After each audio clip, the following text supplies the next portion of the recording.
Hello student, today discuss first chapter your matter in our surrounding.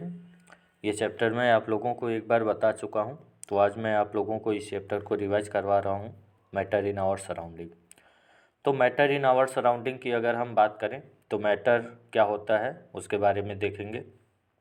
तो matter जो हमारे आसपास जितनी भी सारी चीज़ें प्रेजेंट है, everything in this universe is made up of material and which scientist have named matter. जितने भी मटेरियल्स प्रेजेंट है, साइंटिस्टों ने इस चीज़ को क्या नाम दिया? मैटर नाम दिया। अब हम बात करें, जैसे हम खाना खाते हैं तो स्टोन, ईट, क्लाउड, स्टार, प्लांट, एनिमल, जितने भी स्मॉल ड्रॉप होते हैं वाटर के, ये सभी पार्टिकल्स सैंड के, एवरीथिंग जितनी भी चीज़ें प्रेजेंट है इस यूनिवर्स में, सभी को हम क्या बोलते हैं? Matter. This is called as matter. फिर उसके बाद अगर हम बात करें कि मैटर जो है उसका कुछ ना कुछ मास होगा, कुछ ना कुछ उसकी वॉल्यूम होगी, और इस ऑक्यूपाइड स्पेस पे जो उसका मास है उसे हम क्या बोलेंगे? मैटर। तो anything are present in mass and occupied space is called matter. Matter there are two state, first is a physical state, second is a chemical state.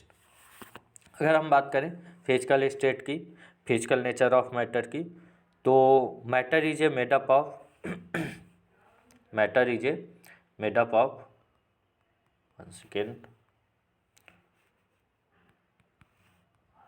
भाई, matter is a made up of, अगर हम matter की बात करें तो matter जो होता है वो मेडअप होता है, किसका बना होता है? तो किसका?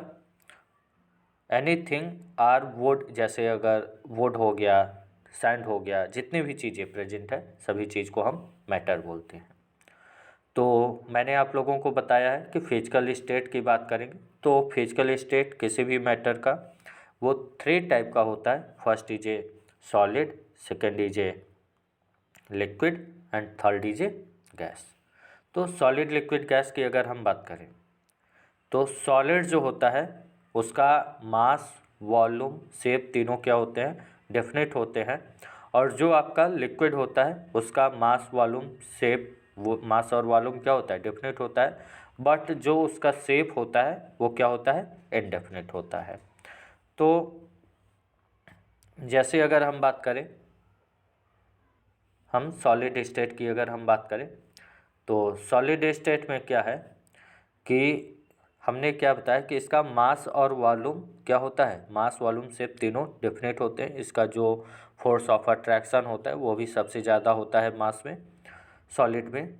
और अगर लिक्विड की बात करें तो लिक्विड का जो मास, वॉल्यूम होता है वो डेफिनेट होता है, बट शेप इनडेफिनेट होता है। अगर हम बात करें किसी ग्लास, पानी को हम ग्लास में डालते हैं और फिर वो ग्लास का शेप हो गया, बॉटल में डाला तो बॉटल का शेप हो गया, तो लिक्विड की जो शेप होती है वो डेफिनेट नहीं होती है।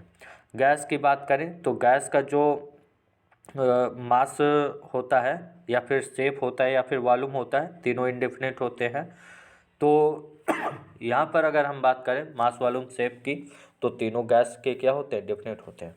सॉलिड के जो पार्टिकल्स होते हैं वो क्लोजली एंड कम्पैक्टली पैक्ड होते हैं, this is also called as rigid.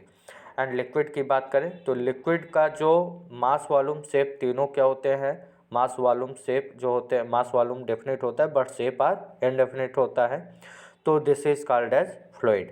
And gas की बात करें तो गैस हमने आप लोगों को बताया कि अगर जनरली हम लोग दो गैसों का यूज करते हैं, एक एलपीजी होता है, एक सीएनजी होता है।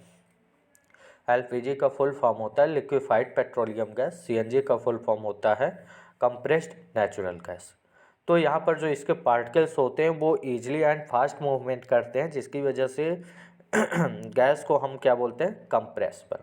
अगर हम बात करें सॉलिड, लिक्विड, गैस में, किसमें? सॉलिड, लिक्विड, गैस में अगर हम बात करें तो सॉलिड में फोर्स ऑफ अट्रैक्शन सबसे ज़्यादा होगा, फिर आपका लिक्विड होगा, फिर गैस होगा।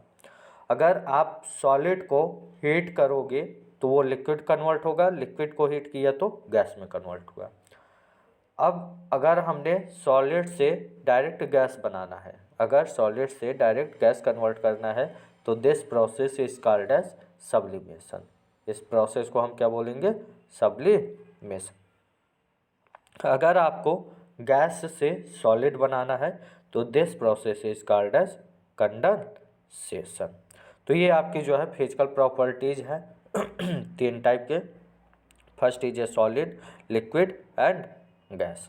अब यहाँ पर कुछ क्वेश्चंस दिए हुए हैं, आप इन क्वेश्चंस को सॉल्व करो और एनी डाउट, कोई भी डाउट होता है तो आप उसको पूछो। तो यहाँ पर आपको जो है टोटल 4 क्वेश्चन दिए हुए हैं। तो 4 क्वेश्चन की अगर हम बात करें तो फर्स्ट, सेकेंड का ए और बी, थर्ड में ए बी सी डी है एंड फोर्थ क्वेश्चन। इन चारों क्वेश्चंस को आपको सॉल्व करके जो है आंसर सेंड करना है। ओके, ठीक है। तो आप लोग ये सभी क्वेश्चन को सॉल्व करिए और आंसर को सेंड करिए। फिर नेक्स्ट टर्म पे हम आपको जो है जो इसकी इफेक्ट्स आप चेंजेज होते हैं ये सारी चीज़ें बताएंगे। Okay, thank you.